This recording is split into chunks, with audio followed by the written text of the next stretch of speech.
the proud parents of 3 kids. We've got 2 girls, Belinda and Kira, and Darren, who we're fostering at the moment. We're small group team leaders at SBC, and we've been coming to SBC since January 2019. I grew up in Geelong and lived there all my life until I left at the end of high school. I grew up in what I'd say is a stable household. Mother and father, they really loved my sister and I very much, and we did go to church especially in my earlier childhood sort of time frame, but towards the latter sort of teenage years, that sort of dropped off. Mum was an elder in the church. Dad never actually attended. I guess like most teenage boys, I was looking for a role model, and with Dad not attending church, it wasn't something that was high on my priority list. And so, yeah, I guess I dropped out of church there. I never really had a relationship with Jesus throughout that entire time. So then I left home, joined the Air Force, and went to Canberra at the Defence Academy. That was a very interesting transition. Lots of changes away from home, very different environment with the military.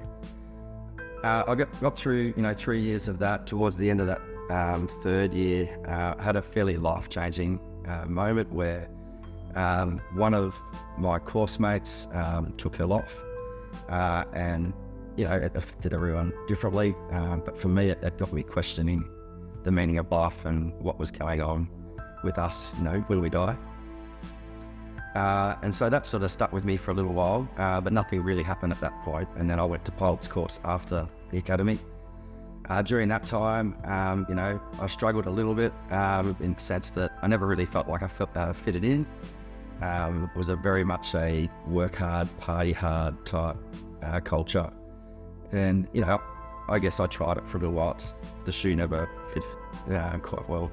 I guess I was searching. There was a course mate of mine who had, over a couple of weekends, had come on a Sunday night, all smiling, all happy. And I'm like, what on earth is wrong with this guy?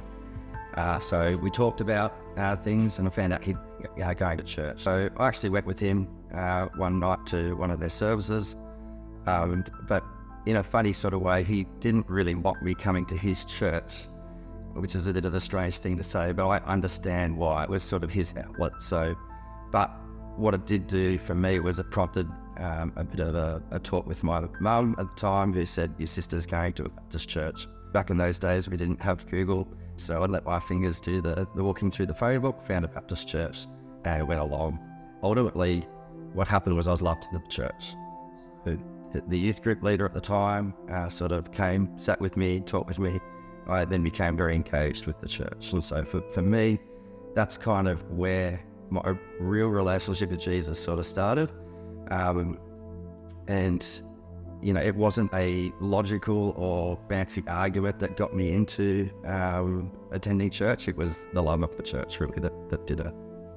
So, yeah.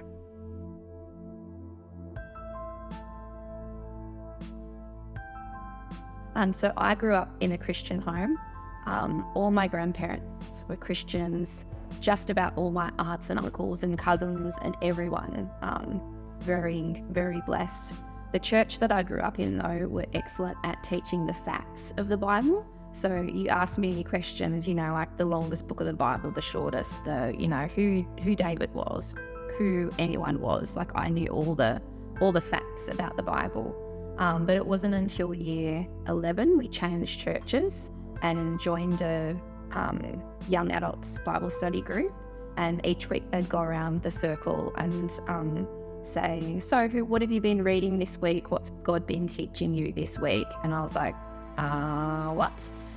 I hadn't experienced that relationship level of Christianity. So that was a big difference for me. All of a sudden I was like, oh, this isn't just about what my mum and dad are teaching me and telling me, and I've got to actually put some effort in, and what's God teaching me, not my parents.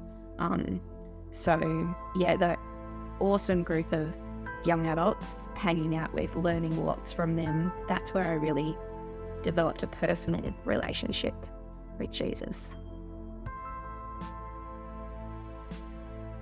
Yeah, so after pilot's course, I got posted to Richmond to fly the C-130 Hercules, which I loved. I started on the E model, which was had a lot of crew in the aircraft. So there was 2 pilots, a flight engineer, a navigator, load master. So when you went away, there was a bunch of people, but the culture of the Air Force was still very difficult for me to sort of assimilate to. The thing that I remember through all of those difficult times, because there were times where it was very lonely, and I struggled with a lot of those type of cultural things with the Air Force. But God provided throughout all. So, I found there was a flight engineer at the squadron who was a Christian who came from a missionary background. And then eventually I met who was my best mate at Hercs. And, we ended up being able to really connect, and there was that support there. So all throughout, that period, God was providing by giving me people that I could talk to and lean on for advice. And obviously from a church perspective, one of the first things I did when I was posted was get myself into church. And they actually did have quite a strong sort of young adult type gathering there. I guess there was probably at least a dozen of us, and that was really important to me because that became my social structure. I didn't want to move into town in the middle of Sydney, which is what a lot of my colleagues were doing, because that's where the chicks were and that's where you went to have the nightlife.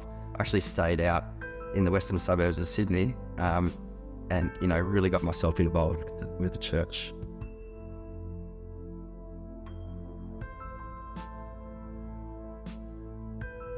When we changed churches, there was also another family that left the church at the same time and ended up at Scott's church.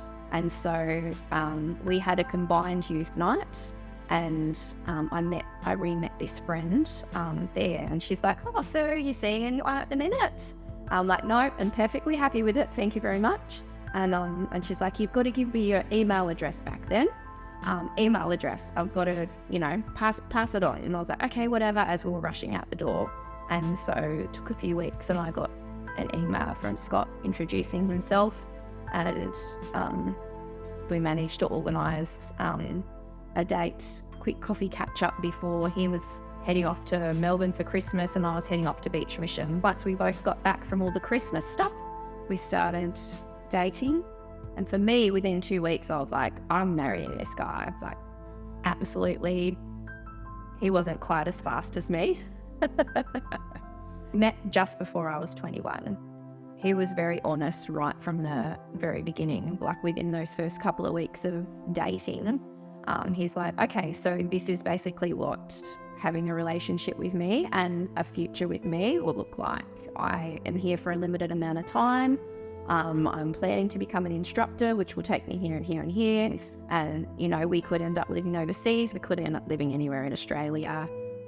At that point, I had planned to never leave, my country town, sort of that that I'd grown up in. Thought, that I was one of 4 kids. We'll all just hang out with each other. We'll all have kids together. And they'll have all the cousins, because that's kind of how I'd grown up around all my cousins and aunts and uncles and things. But for some reason, it didn't scare me. I was okay with it. God obviously was giving me the message that it was okay. And so, 18 months later, Scott was getting ready to head down to Sale to do instructor's course for 4 months, and then was getting transferred to Tamworth. And at this point, I had still not proposed. People were like, so Scott's moving away. What are you doing? I'm like, yeah, what am I doing? And so I think it was about a few days before he left, he finally proposed. And so then we were able to start making plans. So we moved away as pretty much freshly married couple, which was hard. That was my first time living out of home. God did provide a lovely Christian family who had 4 kids, and they just welcomed us in. We became part of their family. We were there around there most weekends and things, hanging out. God provides, so we were there about 18 months, moved over to Perth for 6 months, but then we moved back near my family again, and again found another church, which is where community comes from. Yeah, such an important thing as an Air Force family, your church community. And so that was great. We started that's where we had our 2 girls. And yeah, so we were part of the play group and Sunday school and all those sorts of things. Yeah, we had been in Richmond most of our married life up to that point, and then I'd got asked to take a posting to Laverton down here in Melbourne. And I kind of jumped at that because they'd promised me it was going to be 3 years, and, you know, my family lived in Melbourne and it was going to be great and whatever else. On day one, I turned up at 10 o'clock to a meeting with my boss, and we had just sold our house in Sydney, bought a new house in Melbourne, and the boss at 10 o'clock on the first day of work said, "Oh, your position was not going to be here next year. And it might not be you anyway that's going to be in that position." And I'm like, "You got to be kidding me. We've just sold our house and, you know, relocated ourselves here on the description." So yeah, so that was a bit of a shock for us, but it was then that we found out that the position that I had was going overseas the following year. And so the next few months was kind of very disturbed in the sense that it was, you know, is it happening, is it not happening? And, you know, we were sort of as a couple going, well, how do you feel about going overseas sort of thing? It wasn't sort of in our view that we would go overseas. Ultimately, God, I think, provided this opportunity. We look at our time in Orlando and we look back and we think God was so evident in placing us there. You know, the things that happened in the 3 years that we were there, you know, could not have been anything but God, really. We were there for about 5 weeks, and then Scott had to travel to Switzerland for 6-8 weeks or something like that. So it's in a new country on my own with 2 girls, very isolated. It hasn't always been smooth, but God has been obvious in his choice of churches that we've been at. The way we sort of came to even go to the church in the first place, we were in our temporary accommodation when we first arrived. And the girls had really missed our dog, who we'd left behind in Australia. And so we were going quite regularly to a dog run as part of that accommodation area. And anyway, one of the owners of the dogs that they liked had a bumper sticker with Crosslight written on it, and we're like, "Oh, we're after a church. Is that a church or a good one?" And I don't think she was actually attending the church, but her parents will welcome us there. What was amazing about the people, Jan and Randy, who we met there, was one day they came out and said, "Oh, would you like to come up and celebrate 4th of July with us at my parents' place?" My first thought was, who on earth invites a family they don't really know with 2 young girls up to their parents' place for 3 or 4 or 5 days, something like that? And it was amazing. Like we turned up there and it was like they were, you know, again, grandparents for the kids. And, you know, they fished with the kids. They had, you know, little fishing rods ready to go. And we ended up going up there, I think it was 4 times in our 3 years. It was just amazing. Like the community God provided for us, you know, over there was amazing. In the 3 years that we were there, they had at least 5 pastors. And so it was a satellite church, like a church plant. And due to various situations that we won't go into, but the church was close to sort of going, should we keep going? But there were a few key families of which we were able to be a part of that were like, no, we are not closing this church. God has plans. And since we've left there, the church now is up to a few hundred people and has grown. So it was those 3 years were a struggle for the church, but we were able to be, part of the family there that kept going. Wherever you go, you're doing God's work. So whether it's in Australia, whether it's in the US, whether you're in a country town or a city, you're just doing God's work. So it doesn't really matter where you are, so long as you are, you're following him, he'll give you the things that you need, and the people around. Yeah. No matter where you go, God has a family waiting for you. You don't have to worry about that. It's just, it happens. If you look back on the time in the US, it would be very easy to say, well, I was there because the Air Force sent me and I was there to introduce, a new aircraft for the Australian Air Force. The reality was there was more God's work done while we're in Orlando than there was of Air Force work. Don't tell the Air Force that.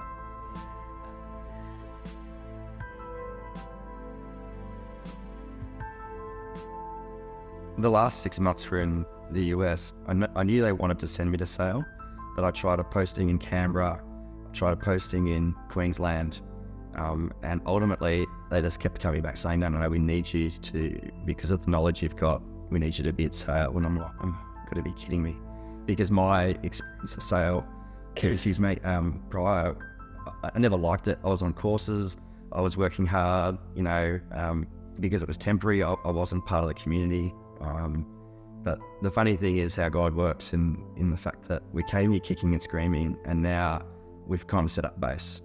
Like, we've been here a bit over 4 years, and now I've signed a contract to try and stay a bit longer. So our plan is to stay here. This is our forever home now. That's the whole God's plan, and our plans are not always the same.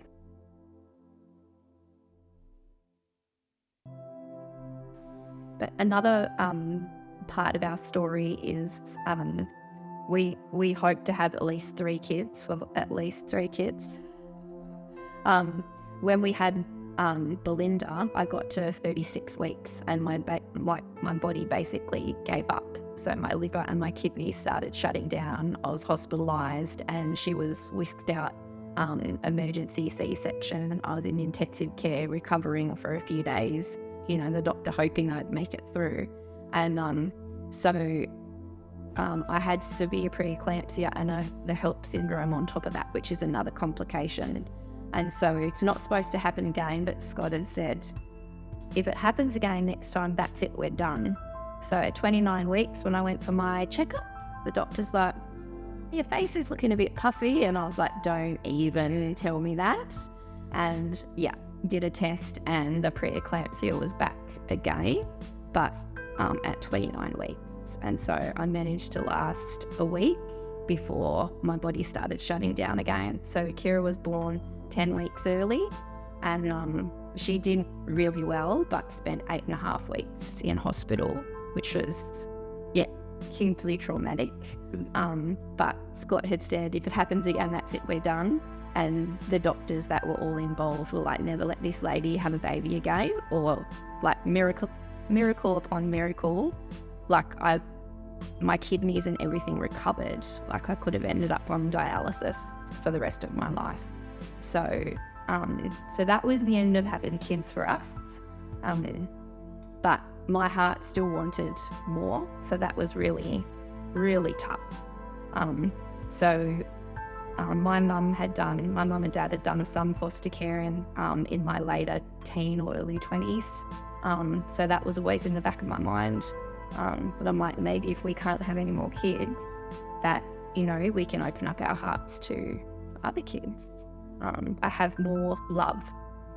And so we signed up to do foster caring.